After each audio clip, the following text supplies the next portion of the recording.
Utaratibu mzuri wa kuchukua mkopo wa dawa ni ule ambao unaweza ukachukua dawa ambazo una uhakika kwamba unaweza ukaziuza na ukamlipa supplier na pia ukaweza kupata faida ndani ya zile siku ambazo zipo katika mkataba wako na supplier.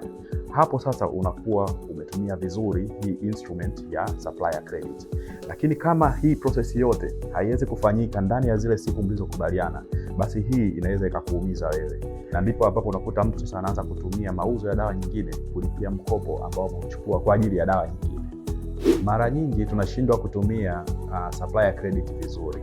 Hii ni kwa sababu taarifa zetu nyingi either zipo kwenye makaratasi au mifumo ambayo tunaitumia haitusaidii kuweza kujua dawa zipi zinafaa kuchukulia mkopo na dawa zipi hazifai.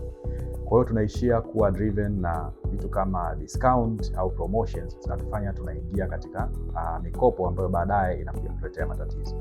Mfumo wa duka dawa ni mfumo ambao ukiutumia vizuri unaweza kusaidia kutambua dawa ambazo zina move fast na zile ambazo ni dormant. Hivyo unaweza kujamua kwamba ni zipi ambazo uchukulie mkopo.